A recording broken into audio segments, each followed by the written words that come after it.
I find myself in a somewhat unique situation and was curious if anyone else has experienced something similar. I want to clarify that I am not the victim here.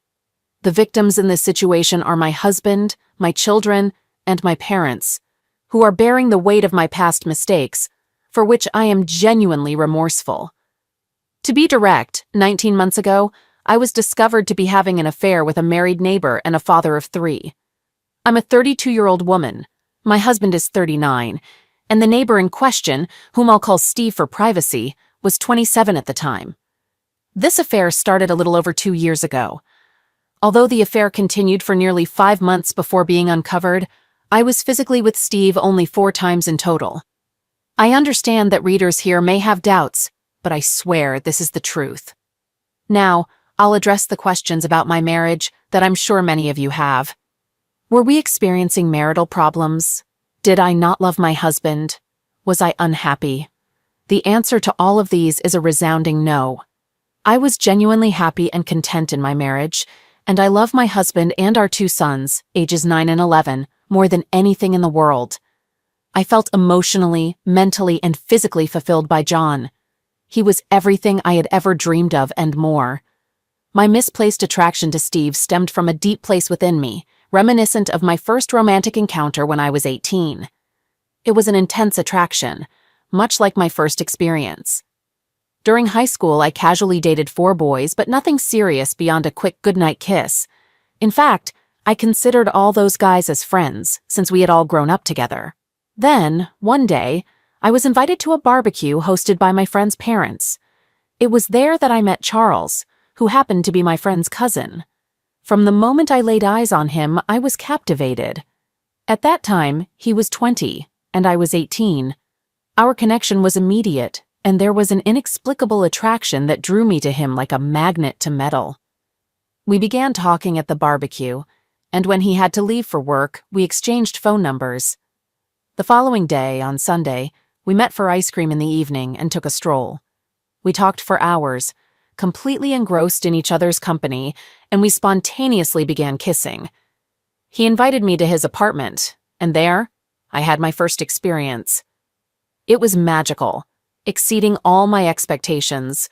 Something about Charles excited me in a way that made me want to give myself completely to him. Even to this day, I struggle to put it into words. It was a subconscious attraction that I couldn't resist.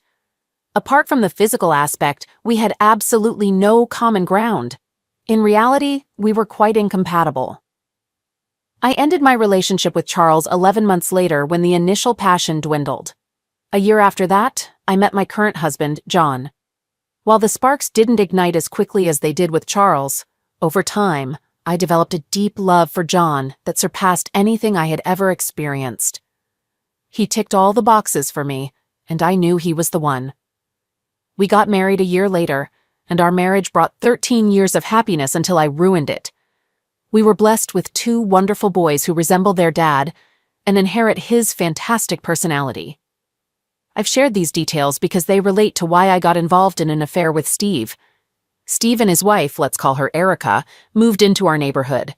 They were the youngest couple in the community and were warmly welcomed by our neighbors. Surprisingly, my husband and I are the second youngest couple, with the rest of our neighbors in their 40s, 50s, and even a few in their 60s. Steve and Erica were invited to a neighborhood picnic, and that's where he and I first locked eyes. It gave me the same vibe I had when I first met Charles at that family barbecue years ago. The next time our eyes met was at the car dealership where Steve worked in finance. We were in the market for a new SUV, so my husband found out at the picnic that Steve worked there, and they naturally started chatting. We visited the dealership the following week to check out cars. Steve made sure we got a good deal, and he secured us excellent financing. During the process, Steve and I exchanged glances, though my husband didn't notice. A few days later, I had to return to the dealership to have mud flaps installed, and it was there that Steve and I had our first inappropriate encounter. When he saw me in the waiting area, he came out to greet me. He asked me to join him in his office, claiming there was additional financing information to discuss. We sat down, had coffee, and chatted, similar to my interactions with Charles. Then he abruptly confessed that he wanted to speak to me privately about his feelings for me. He mentioned feeling a strong connection and said he had noticed my glances. I told him I felt something too. But it was wrong. He acknowledged the wrongness but didn't care. He expressed his desire for me. Fast forward to the following morning, when we had our first intimate encounter at his house after our kids went to school and our spouses left for work. By the way, John has a good job, and Erica is a licensed nurse. As I mentioned, Steve and I only engaged in closeness 4 times over the course of those 5 months. There was no love or emotional connection between us. I truly loved John, and Steve loved Erica. Our relationship was purely physical, and to be honest, it didn't compare to the physical connection I had with my husband. Not even close. However, the forbidden nature of our affair made it thrilling and enticing, I suppose. Looking back now, I believe my 11-year stint as a stay-at-home mom left me craving the attention I received from this younger, attractive man. I thought I could have this secret adventure for a while and still maintain a loving and fulfilling marriage with John, but that illusion came crashing down one Thursday morning, 19 months ago. That's when Steve and I were discovered in bed at his house by Erica's mother. She walked in on us while we were fully engaged and immediately started screaming obscenities. She first slapped and scratched Steve on the face, leaving a deep gash with her nails. She also struck me squarely on the jaw and forcefully yanked out 2 handfuls of my hair before I could gather my clothes and flee the house. When I returned home, I was in a state of total shock, and the gravity of my actions hit me like a ton of bricks. I knew my fairy tale marriage with John was forever altered and could potentially end because of this. I sat in silence for hours, staring at the walls, contemplating how to break the news to my husband. Eventually, I mustered the courage to call him and left an urgent message, stressing the importance of our conversation. He didn't respond, so I sent a text but still received no reply. At that moment, I suspected that Erica, or possibly even Steve, had already reached out to him. Shortly thereafter, Erica and her mother showed up at our doorstep, banging on the door and the bay window, demanding that I answer. They hurled obscenities and insisted they knew I was inside. I was terrified beyond words and deeply embarrassed. Thankfully, my boys were at school during this ordeal. Eventually, they left, and I collapsed on the couch, weeping. I dozed off briefly and was jolted awake by the sound of a car door in the driveway. I peered outside and spotted my husband. In a panic, I rushed to the bathroom to freshen up and looked at myself in the mirror. Then, I returned to the living room to greet him when he opened the door.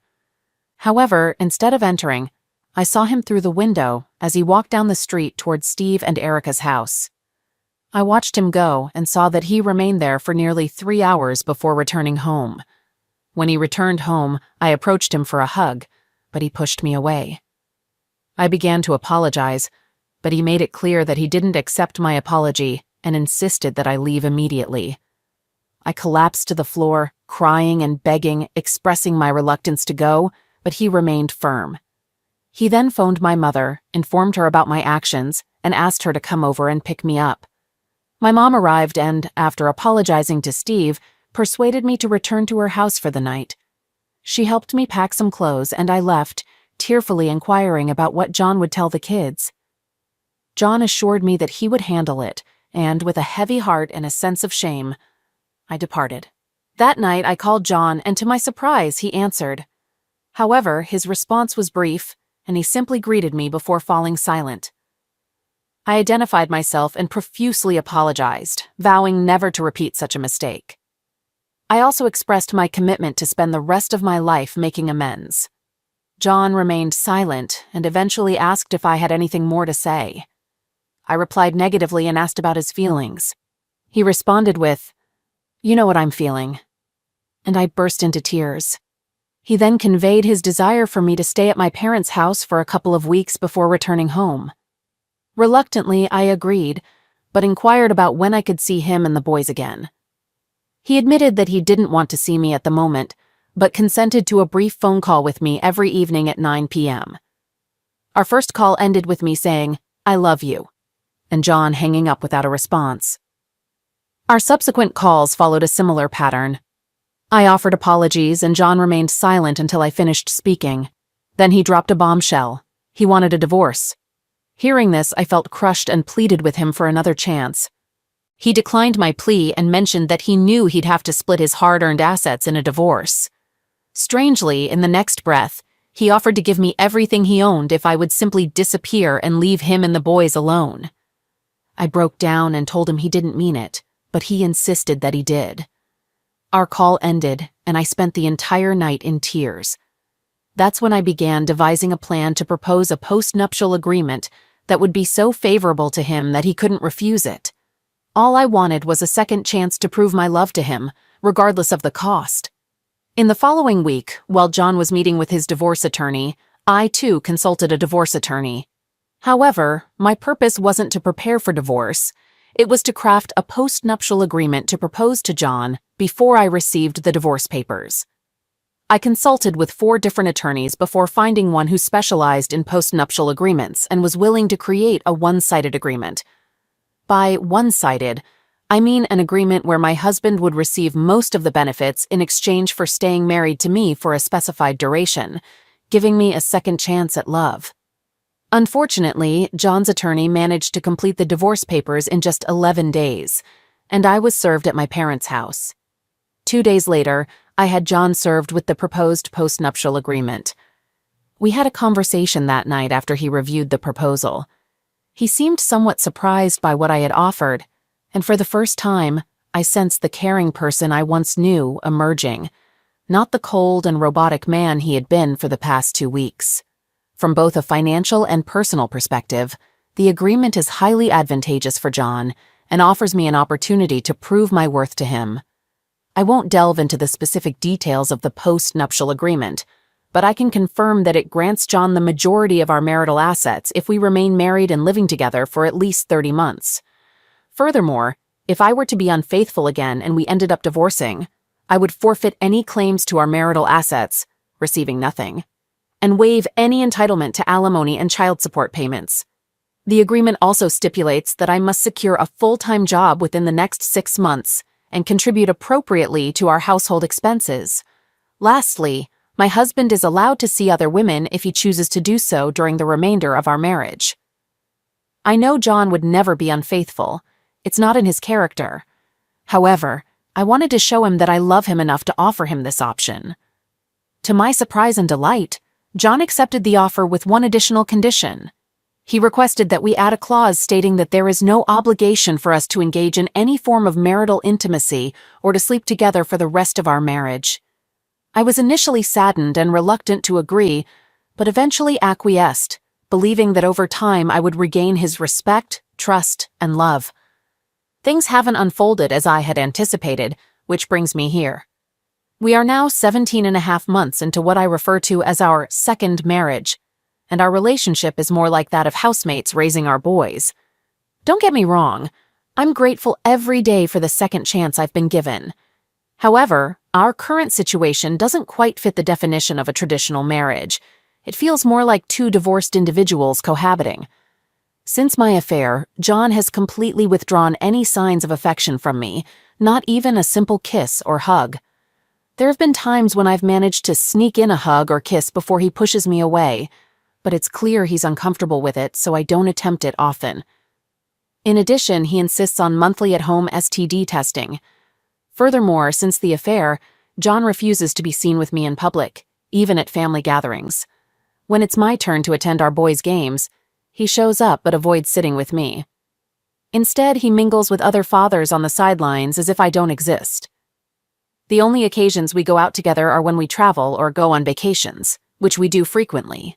During our travels, he arranges adjoining rooms with 2 queen beds each. Our boys stay in one room and we stay in the other, sleeping in separate beds.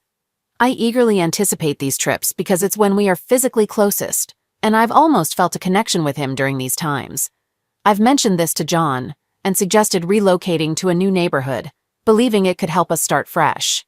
However, John adamantly refuses and insists that he'll only consider moving if he receives a job promotion that requires relocation. Otherwise, he plans to stay in our current home until our boys finish high school. Our sons are also against moving because all their friends live nearby, as do all of John's friends.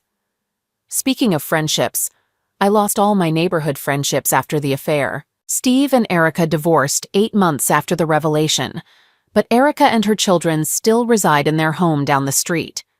The neighborhood women I was once close to have essentially cut ties with me and hold me responsible for breaking up Erica and Steve's family. Consequently, my home has become somewhat isolating.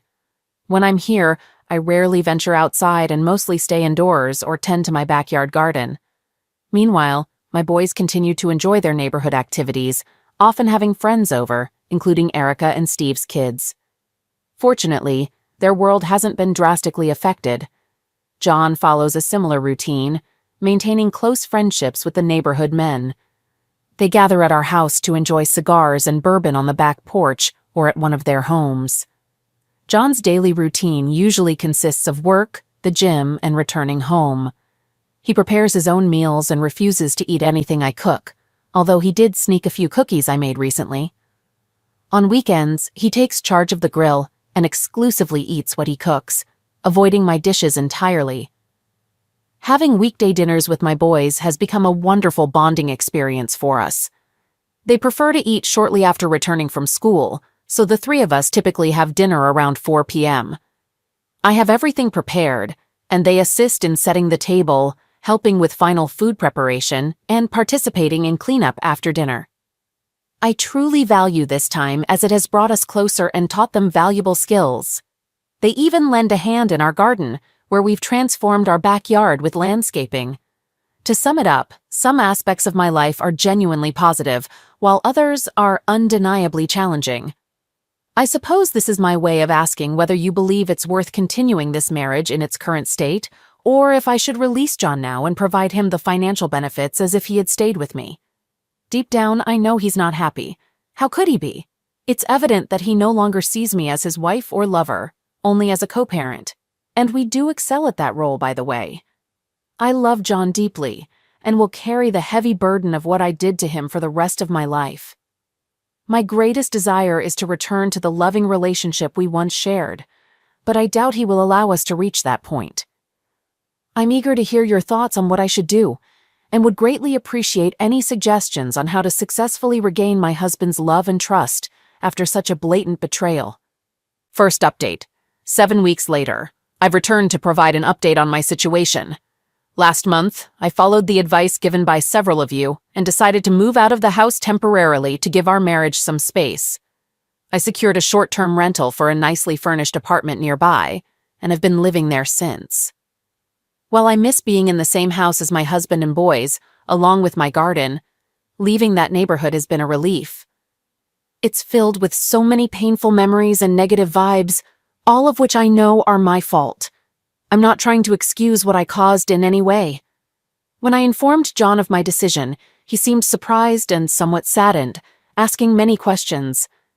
His reaction spoke volumes to me, indicating that he still loves me. I could see it in his eyes. I pick up my boys after school, and they join me for dinner and spend the night a few days a week. John and I are flexible about this arrangement, and the kids are aware they can come and go between our places as they please. The primary challenge I face now is that, since I'm no longer at home, I don't get to see John much at all. I'm not in a situation where I can have direct conversations with him, so I find myself calling him with trivial questions several times a week just to stay connected. Lately, we've had some lengthy discussions about various topics, which is a sign that he still cares about me. I can say with certainty that I love him. That's all for now. Final update. 5 months after the last update. I've taken my time to come back and provide an update because I wanted to ensure I could offer a comprehensive perspective on my situation. What a journey it has been. A real roller coaster. Life certainly has its highs and lows. Let's start with the downside. After 2 years into our second marriage, John decided that it would be best for us to get a divorce. John mentioned that while he still has feelings for me and envisions the possibility of rekindling a romantic relationship in the future, he feels unable to do so while we're still married.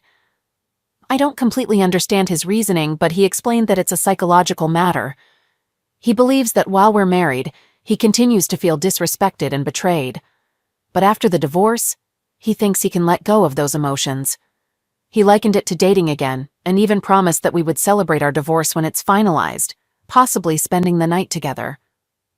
I know this might sound like an unusual way to divorce without guilt, but if it means I can keep this man in my life as my partner, lover, and friend, I'm willing to consider it. If we do reconnect, John has made it clear that we won't remarry. He believes that if we truly love each other, a legal contract isn't necessary. I share his sentiment, though I wish there were an alternative to divorce. Regarding the divorce, I've willingly agreed to let him keep 75% of our marital assets, even though he didn't fulfill the conditions in the post-nuptial agreement. I also won't be pursuing alimony or child support from him. I understand that some women may criticize my generosity, but I genuinely feel he earned the money and would have willingly given it all to me if I had remained faithful. I'm at peace with this decision. Even with the reduced settlement, I'll be able to comfortably support myself for the next 8 years or more, although I'm currently working, which puts me in an even better position. In closing, I want to express my gratitude to those who provided responses. Your words have significantly influenced my actions and supported me through this challenging period. Before I conclude, I'd like to offer some advice to women who struggle with controlling their impulses, as I clearly did. My advice is to resist. Don't give in. The excitement of a momentary thrill is not worth the long-term loss of love, respect, and trust. If you find it difficult to control yourself, seek professional help. I can assure you, based on my experience, that the temporary high is not worth the enduring consequences. Best wishes to all. All right, that was a fun story. Now let's move on to another exciting one. Stay tuned and let's dive in. Story 2.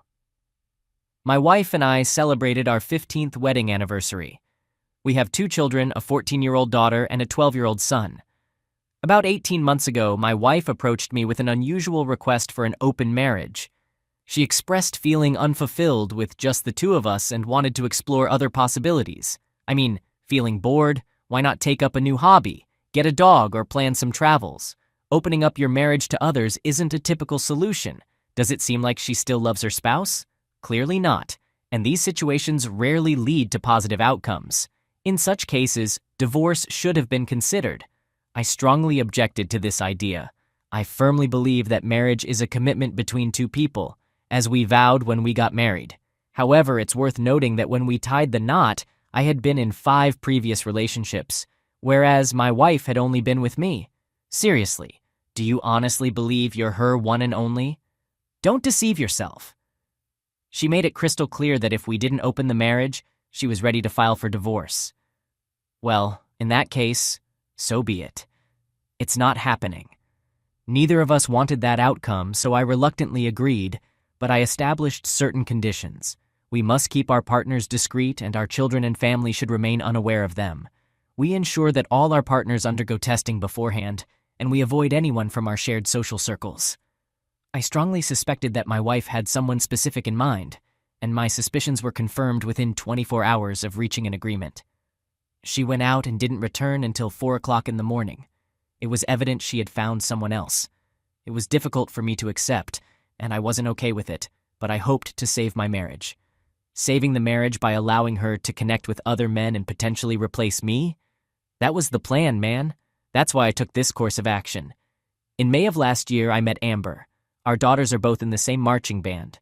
Amber is divorced and has no interest in remarrying, but like anyone else, she has her needs. So 5 months after opening up the marriage, I started a physical relationship with Amber. It took this guy 5 months of seeing his wife go out and connect with other men to finally realize how challenging it can be for men to find casual hookups. It's not as straightforward for men unless they're in the top percentage of attractiveness. At first, it felt like infidelity, but honestly, having something with no commitments where neither of us wanted to take it further was a relief. Gradually, I became comfortable with the idea that my wife and I could fulfill our needs both within and outside our marriage. Surprisingly, it improved our bed life and made us somewhat happier. Trust me, if you call this happiness, you might be mistaken. No, we weren't genuinely happy. My wife stopped seeing her other partner, whom I've never met, in April during the coronavirus pandemic. In May, we helped set up a Zoom concert for the kids' band, and it went smoothly. During this event, my wife met Amber for the first time. It turns out that Amber had openly discussed her situation with a few of the moms, and somehow this information reached my wife, revealing Amber as my outside partner. It seems she's been having conversations, at least according to your wife. My wife informed me that both of us are acquainted with Amber and suggested I end things with her. I declined, explaining that neither of us knew Amber before, and our meeting didn't violate the rules we established. Over the past month, she has repeatedly expressed discomfort with my continued involvement with Amber and insisted I terminate the arrangement. It's interesting how her insistence on ending things with Amber coincides with her inability to see her own lover. It's worth noting that she was perfectly fine with this a year ago when she had her partner. This weekend, she approached me and expressed her desire to close the marriage again. I told her I was open to it as long as we both agreed to keep it closed moving forward. She concurred, claiming she didn't need any more partners and was content with just me. It sounds questionable. Honestly, this happened during COVID, and I can bet that once circumstances change, she'll go back to her previous ways. I informed her that we could agree to close the marriage under 2 conditions. The first condition, as I mentioned earlier. The second one involved her signing a document renouncing spousal support in case of a divorce. Now, this caught her attention. She strongly reacted, outright refusing to even consider it. "My wife has been a stay-at-home mom and hasn't held a job since we got married," she argued. She insisted that I could continue seeing Amber and leave her with nothing. In response, I proposed that if she signed it, we could include a list of mutually agreed-upon scenarios, including situations like infidelity on my part, where the agreement would become void. She wasn't willing to miss her opportunity to secure financial support. No chance. And let's not forget who initiated this entire situation in the first place. Her. She's adamant that it's not up for discussion, expressing her unwillingness to endure continued infidelity and be left with nothing when I eventually choose Amber over her. Infidelity? It was her idea to open up the marriage in the first place. She insisted on it, even threatening divorce if I didn't comply with the plan. Can she really blame me for finding someone better? I pointed out that this whole situation was her idea, and I only went along with it to save our marriage. She argued that if we don't close the marriage, it might as well be over. In response, she accused me of being overly dramatic and urged me to refocus on our relationship. It's remarkable, isn't it? How she twists things around, always casting the guy as the villain, regardless of the circumstances, and her complete lack of accountability. She's the one who created this mess, and I'm willing to bet she'd say something like, "I had to do this because you weren't a good husband. You weren't taking me out, doing this, and this." It's a no-win situation. No wonder guys are avoiding marriage and relationships these days. Update. So following some comments I received this morning, I reached out to Amber and reminded her about our agreement to keep our relationship low-key. I asked if she had shared any details about us with others. She denied spilling the beans, and I didn't sense any dishonesty there. However, when I checked my wife's Google timeline history, I found proof that she had trailed me to Amber's place back in April. She intentionally followed me and introduced herself to Amber, likely aiming to stir up trouble. Initially, I thought she genuinely wanted to connect with other band parents, but it seems her real motive was to create chaos. Now I'm unsure about my next steps. In other words, she tracked down Amber, introduced herself, and now she can claim she knows her, saying we agreed not to get involved with people we know, which is causing problems, as he mentions. Update. Initially, my wife proposed an open marriage, which I was against, but eventually agreed to. Within just 24 hours, she found a partner, although they broke up a few months later. She tracked my activities, introduced herself to my partner, and tried to pressure me into ending the relationship. When that tactic didn't work, she demanded we close the marriage once more. I laid out some conditions, which she wasn't willing to accept. Now, let's delve into the past month, which has been quite challenging. During this time, I confronted my wife about her stalking behavior. Initially, she denied it, but I presented evidence from her location history. Her initial reaction is typically to deny things. She has a tendency to be untruthful. She attempted to deflect blame, accusing me of invading her privacy, but I didn't buy into that. It's interesting how she tries to twist things and make it seem like it's the guy's fault. How about the fact that she didn't respect his privacy, or the vows they made 15 years ago? Eventually, she admitted that she didn't like the fact that I had someone on the side while she didn't, and she found it uncomfortable that a mom from the school was involved. That's the real issue here. She couldn't have her guy, so she didn't want this guy to have someone either. We reached an agreement. I would end my relationship with Amber, and in return, she would agree to counseling, permanently close the marriage, and start looking for a job to contribute to our household expenses. That was the line she crossed, and I couldn't accept it. I discussed the idea of her getting a job, and she replied that she's a stay-at-home mom. I explained that it's something we can revisit once the COVID situation improves. When things return to normal, it's not feasible for her to continue as a stay-at-home mom, especially with two teenagers, aged 15 and 14, who don't require that level of attention. We attended a few therapy sessions, and at first, things appeared to be progressing positively.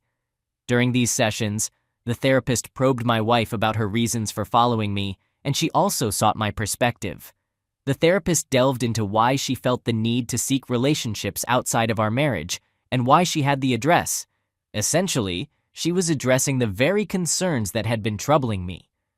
However, the situation took a turn for the worse, similar to how our marriage had been deteriorating over the past year and a half.